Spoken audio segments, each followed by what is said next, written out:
வாழ்க வாழ்க வாழ்கவே எங்கள் தமிழ் வாழ்கவே. நியூ ஜஸ்டிஸ் நேயர்களுக்கு அன்பு வணக்கங்கள். இன்னைக்கு என்னன்னா, பராசக்தி படம் ரிலீஸ் ஆகி ஒரு வாரத்துக்கு மேல 3 நாள் ஆகுது. ரெண்டாவது நாளே போய் பார்த்துட்டு வந்துட்டேன். திருத்தமுண்டியில உள்ள தியேட்டர் ஏஎம் டீலக்ஸ் தியேட்டர்ல போய் படம் பார்த்தாச்சு.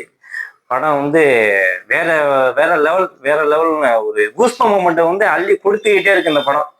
நம்ம எப்படி இந்த சுதா கங்கராக்குன்னு ஒரு டீம் இருக்கும்ல, அந்த அவங்களுக்குன்னு ஒரு ரசிகர்கள், அந்த ரசிகர்களுக்கு என்னத்தை பூர்த்தி பண்ணணுமோ அதை வந்து பூர்த்தி பண்ணிருக்காங்க. இது வந்து சுதா கங்கராவோட படம் மட்டும் கிடையாது, சிவகார்த்திகேயனோட படம் மட்டும் கிடையாது. இது வந்து ஒரு தமிழர்களுக்கான படம்.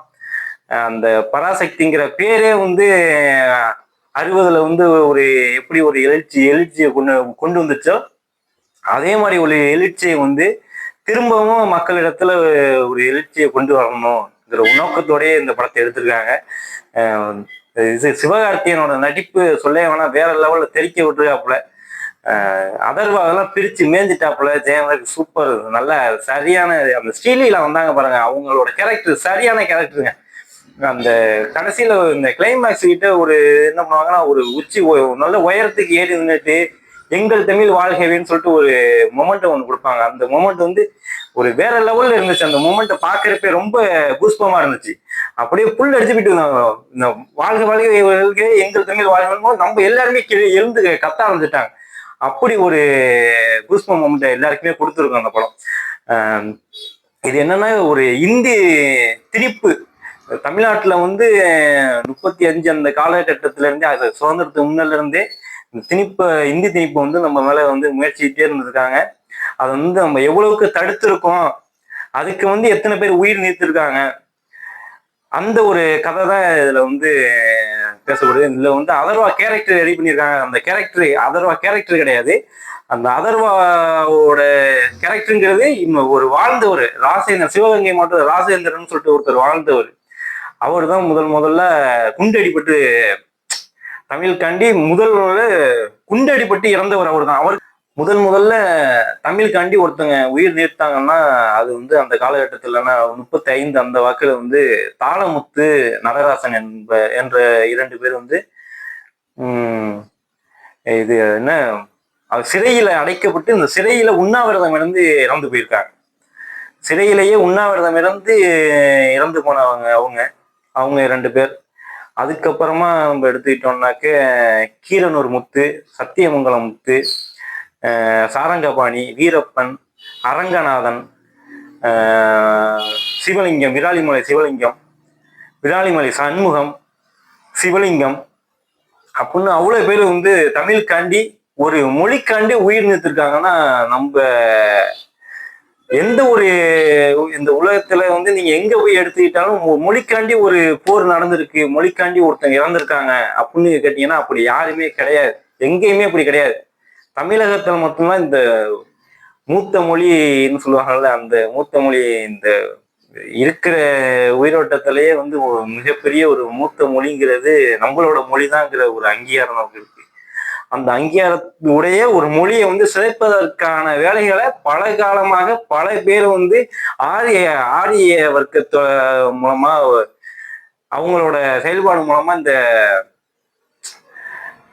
நம்ம மொழியை அழிக்கிறதுக்கான என்னென்ன வேலையை எப்படிலாம் பார்க்கணுமோ அந்த வேலையெல்லாம் எல்லாருமே பார்த்துருக்காங்க. அதுக்கு உயிர் நிறுத்தவங்க மட்டுமே எத்தனை பேர். அதுல என்னன்னா, அந்த ராசேந்திரங்கிறது சுட்டு கொல்லப்பட்டிருக்காரு. இவர் கீழப்போல ஒரு சின்னச்சாமிங்கிறவர் வந்து முதலா தான் மேல வந்து மண்ணெண்ணெயை ஊத்திக்கிட்டு கொளுத்திக்கிட்டு, அந்த கொளுத்திட்டு இறக்குறப்ப கூட அவர் என்ன சொல்றாருன்னா, தமிழ் வாழ்க தமிழ் வாழ்க தமிழ் வாழ்கன்னு அவரு. ஏன்னா அவர் என்னன்னா, ரொம்ப நேரம் அவர் சவுண்ட் கொடுக்குறாரு. என்ன அவ்வளவு நேரம் அவர் என்ன சவுண்ட் கொடுக்குறாருன்னா, அவர் மேல சட்டை ஒரு 10 சட்டைக்கு மேல சட்டைன்னு அவ்வளவு சட்டை, ஒரு 10 சட்டைக்கு மேல போட்டு, ஒரு 10 பேண்ட்டுக்கு மேல போட்டுக்கிட்டு, அதோட மேல பெட்ரோலையே ஊத்திக்கிட்டு இறந்துருக்க. தமிழ் வாழ்கன்னு கத்திருக்காரு. ஏன் இவ்வளவு சட்டை அவர் போட்டிருக்காருன்னா, என்னுடைய இந்த இங்க பத்த வச்ச தீ வந்து அவ்வளவு சீக்கிரம் அணைஞ்சிடக்கூடாது, அதுக்காண்டி இந்த சட்டையை போட்டுட்டு நான் வந்து இந்த முழக்கத்தை எழுப்புறேன் அப்படின்னு சொல்லிட்டு ஒரு மிகப்பெரிய ஒரு போராட்டத்தை எடுத்து முன்னின்று நடத்தி, இந்த மாணவர்களோட கூட்டமைப்பு எல்லாம் எப்படின்னா ஒரு இந்த மாணவர் கூட்டமைப்பு மட்டும் கிடையாது, இதுல வந்து மிகப்பெரிய அரசியல்வாதிகள் அண்ணாதுரையோட பங்களிப்பு, கலைஞரோட பங்களிப்பு, அவங்களோட பங்களிப்புலாம் மிகப்பெரிய அளப்பெரியது. அவங்களோட தலைமையில தான் இந்த கூட்டமெல்லாம் நடந்திருக்கு, இந்த போராட்டங்கள்லாம் நடந்திருக்கு. இந்த இதுல பொள்ளாச்சியில சொல்றாங்களா, பொள்ளாச்சியில இறந்தவங்க வந்து ஒரு 6 பேர்கிட்ட சுட்டுக் கொல்லப்பட்டிருக்காங்க. அதுல வந்து ஒரு சிறு 4 மாத குழந்தை, 4 மாத குழந்தைய கூட சுட்டு கொண்டிருக்காங்க. அவ்வளவுக்கு ஒரு மிகப்பெரிய கொடூரம் இந்த இடத்துல நடந்திருக்கு. சும்மா இவங்க வந்து கணக்கு காட்டின மட்டுமே அங்க ஒரு 6 பேர் இறந்திருக்காங்க, இந்த போராட்டத்தின் மூலமா ஒரு 6 பேர் இறந்திருக்காங்க அப்படின்னு மட்டும் சொல்லியிருக்காங்க. ஆனா அங்க கணக்குல இல்லாதவங்க 200 பேருக்கு மேல மட்டுமே அந்த இதுல வந்து இறந்திருக்காங்க. அந்த ஒரு இராணுவ படையை அழைச்சிட்டு வந்து அந்த இது நடந்ததுல வந்து ஒரு 200 பேருக்கு மேல மட்டுமே அவங்கள இறந்திருக்காங்க அப்படிங்கிற மாதிரி ஒரு செய்தி ஒன்று வந்திருக்கு. இதுல என்னன்னாக்கே இப்ப நேற்று ஒரு இராணுவ படைத்தளபதி, முன்னாள் இராணுவ படையில இருந்தவர், அவர் சொல்றாரு 200 கூட கிடையாதுங்க, 400 பேருக்கு மேல அங்க இறந்திருக்கிறதுக்கான வாய்ப்புகள் இருக்கு அப்படின்னு சொல்லிட்டு சொல்றாங்க. அவ்வளவு உயிர்களை கொடுத்து இந்த தமிழுக்காண்டி ஏன் இவ்வளவுக்கு அவங்க நிக்கிறாங்க அப்படின்னா, இந்த மொழி அழிந்து விடக்கூடாது. இன்னொரு மொழியை நம்ம மேல எடுத்துருங்க. 2 மொழி தான் இங்க. இது அண்ணா சொல்லுவாரு, அண்ணா வந்து சட்டமன்றத்துல சொல்லியிருப்பாரு, நான் ஓராண்டுக்கு முன்பு ஆட்சிக்கு வந்தேன், நான் இந்த ஓராண்டில் 3 முக்கிய காரியங்களை செய்திருக்கிறேன். 1 சுயமரியாதை திருமணத்திற்கு சட்ட அங்கீகாரம், 2 தாய் திருநாட்டிற்கு தமிழ்நாடு என்ற பெயர் மாற்றம், 3 இந்தி திணிப்புக்கு எதிரான இருமொழி கொள்கை என்ற முடிவு என்ற 3 சட்ட திருத்தங்களை. இதை பார்த்துவிட்டு பலருக்கு கோபமும் ஆத்திரமும் வருகிறது. இவரை எப்படி விட்டு வைக்கலாம், இவர் ஆட்சியை கலைக்க வேண்டும் என்று சொல்கிறார்கள். இந்த ஆட்சியை கலைக்க முடியுமா என்று நான் சவால் விட மாட்டேன். உங்களால் முடியும். ஆனால் அண்ணாதுரை கொண்டு வந்த இந்த சட்ட திருத்தங்களை எல்லாம் மாற்றலாம் என்று நீங்கள் எண்ணும் பொழுது மக்கள் வெகுண்டெழுவார்கள் என்ற அச்சம் இருக்கின்ற வரையில் இந்த தமிழ்நாட்டை அண்ணா தான் ஆள்கிறார் என்று பொருள். இந்த அச்சம் எத்தனை காலம் உங்களுக்கு இருக்கிறதோ அத்தனை காலமும் இந்த அண்ணா தான் இந்த தமிழ்நாட்டை ஆள்கிறார் என்று பொருள் அப்படின்னு சொல்லிட்டு அண்ணா வந்து ஒரு சட்டமன்றத்துல ஒரு உரை ஒன்று ஆற்றியிருப்பாரு. அந்த உரைக்கு எவ்வளவு ஒரு வலுவான இதுனா, இன்னைக்கு நம்மள அண்ணா தான் ஆண்டு கொண்டு இருக்கிறார் அப்படிதான் சொல்லணும். ஏன்னா இந்த இருமொழி கொள்கையை தவிர்த்து இன்னொரு மொழியை எடுத்துட்டு இருந்து திணிக்கலாம்னு நினைச்சாக்க, இன்னைக்கு ஆட்சியில உள்ளவங்க அதை வந்து அதுக்கான என்ன சொல்றாங்க, அந்த இதுக்கான வாய்ப்பே கிடையாது. நீங்க தேசிய கல்வி கொள்கை மூலமா இன்னொரு மொழியை எடுத்துட்டு நம்ம மேல திணிக்கிறது பாக்குறாங்க. அதுக்கான நீ 2000 கோடியே வேணாலும் கூட, 10,000 கோடி வேணாலும் கூட, ஆனா அந்த கொள்கைக்கான அந்த கொள்கையில இருந்து நாங்க விடுபட மாட்டோம், இன்னொரு மொழியை நீ எடுத்துட்டு விடக்கூடாதுன்னு சொல்றாங்கல்ல.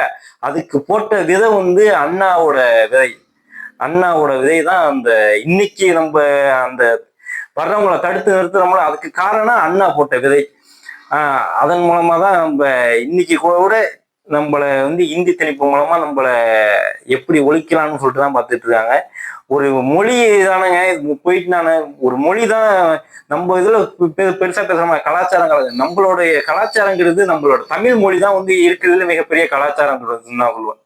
இந்த கலாச்சாரங்கிறது நீங்க எதையே எடுத்துக்கிறீங்களோ அதெல்லாம் எப்படின்னு தெரியல, ஆனா இந்த தமிழ் மொழின்னு இருக்கு பாருங்க, அதுதான் நம்மளோட கலாச்சாரம், நம்மளோட உணர்வு, நம்மளோட பற்று, நம்ம உயிர் எல்லாமே அதுதான்.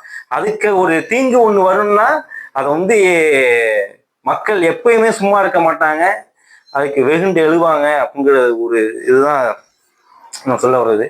இந்த படத்துலயும் அதுதான், மொழிக்காண்டி நம்ம இந்த மொழியை வந்து நம்ம ஏதாவது பண்ணிடலாம் அப்படின்னு சொல்லிட்டு அவங்க நினைக்கிறாங்கல்ல, அதெல்லாம் சுக்குநூறா உடைக்கிறதுக்கு இந்த போராட்டம் மிகப்பெரிய காரணியா அமைஞ்சிருக்கு அப்படின்னு சொல்லிட்டு சொல்லலாம்.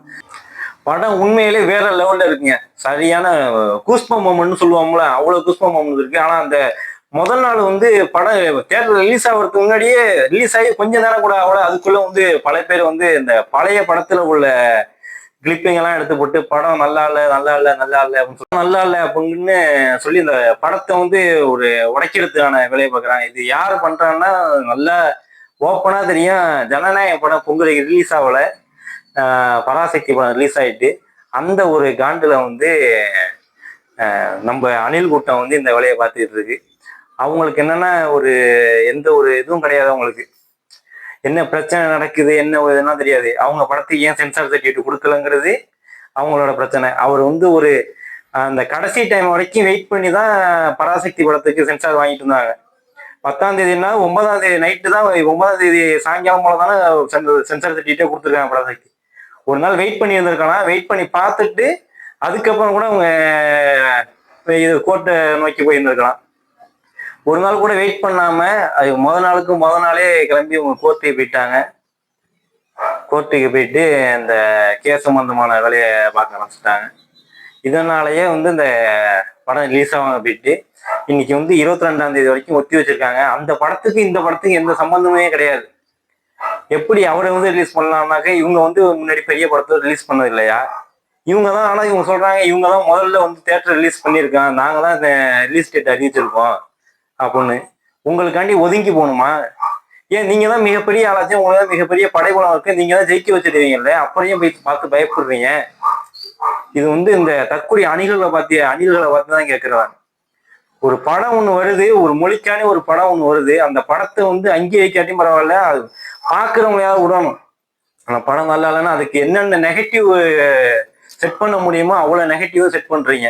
செட் பண்ணி அந்த படத்தை பாக்குற எல்லாரும் படத்தை பார்த்துட்டு எல்லாம் சொல்றாங்க இந்த நெகட்டிவ் ட்ரோலை பார்த்துட்டு தான் நாங்க வந்து ஒரு மாதிரி ஆயிட்டோம்.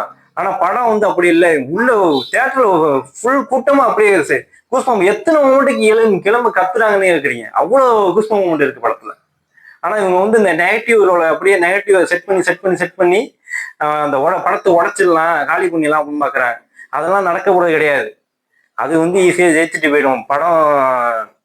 ஏன்னா அது உட்கார்ந்து இருக்கிற மதில் வந்து என்னன்னா தமிழ்ங்கிற மதில் மேல ஏறி உட்கார்ந்துருக்கு. அது எப்படி இருந்தாலும் ஜெயிச்சிடும். அதை உங்களால எதுவுமே பண்ண முடியாது. இதுல என்னன்னாக்க இந்த ஜெயம் ரவி கேரக்டர் நான் விட்டுட்டேன். ஜெயம் ரவி கேரக்டர் என்னன்னாக்க அவரு கடைசியா வந்து இறக்குற மாதிரி காட்டியிருக்காங்க. அவர் ஏன் இறந்துட்டாரா இறக்கலையாங்கிறது தெரியவே தெரியாது நமக்கு. ஒரு மாதிரி அவங்க மயக்க நிலையில இருக்கிற மாதிரி சொல்லிட்டு போயிடுவாங்க. அவர் சொல்லுவாரு நாளைக்கு நான் வருவேன்டா அப்படின்னு சொல்லிட்டு சொல்லுவாரு. அப்போ என் பேரம்பத்தி எல்லாம் வந்து நிற்கும் அப்படின்னு சொல்லிட்டு ஒரு டைலாக் ஒண்ணு சிவாஜி சொல்லுவார். அந்த டைலாக்லாம் சூப்பரா இருந்துச்சு.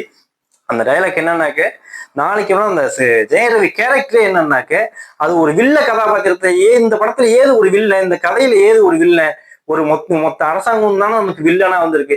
மொத்த அரசாங்கத்துல வந்து தனி மனிதனை எப்படி வில்லனா அவங்க காட்டியிருக்காங்க அப்படின்னு சில பேர் கேட்கிறாங்க. அது வந்து ஒரு தனி மனிதனை வந்து வில்லனா காட்டல. அந்த வில்லன்னு ஒரு கேரக்டர் வருதுல்ல, அதுதான் இந்தி திணிப்புங்கிற இது. அந்த இந்தி அரைக்கிங்கிறது அதுதான். அந்த இந்தி திணிப்புன்னு சொல்றாங்கல்ல, அந்த ஒரு இதுதான் ஜெயரவியோட கேரக்டர். நான் வந்து இன்னைக்கு போனாலும் நான் திரும்பி வருவேன் அப்படின்னு சொல்லிட்டு காட்டுறதுக்காண்டி அந்த ஒரு இதை வந்து அவரை மயக்க நிலையிலே வச்சிருக்க மாதிரி காட்டுறாங்க. அவர் இறந்தெல்லாம் போக மாட்டாரு, திரும்பி வருவாருன்னு இன்னைக்கு வர்றாங்க. அதே ஜெயம் ரவி மாதிரி இந்தி திணிப்புகள் நம்ம மேல வந்துகிட்டே தான் இருக்கு. அதை தடுக்கிறதுக்கான பேரம் பேத்திகளையும் நம்ம பாட்டெல்லாம் பெற்று வச்சுட்டு தான் போயிருக்காங்க. நம்மளாம் அப்படி சும்மா விட்டுற போறது கிடையாது. அதனால என்ன சொல்றேன்னா, நெகட்டிவ் கமெண்டையும் நெகட்டிவ் ரீல்ஸையும் பார்த்துட்டு நீங்க கண்டிப்பாக போயிடாதீங்க. படம் வேற லெவலில் இருக்கு. உங்களுக்கு கூஸ்பம் மொமெண்ட் கொடுக்கறதுக்கான படம் இது. தமிழ் உணர்வு வந்து அப்படியே தட்டி கிளப்பி விட்டுரும். தீ பரவட்டும். தமிழ் வெல்க, தமிழ் வளர்க, தமிழ் வாழ்க, தமிழ் வாழ்க, தமிழ் வாழ்க.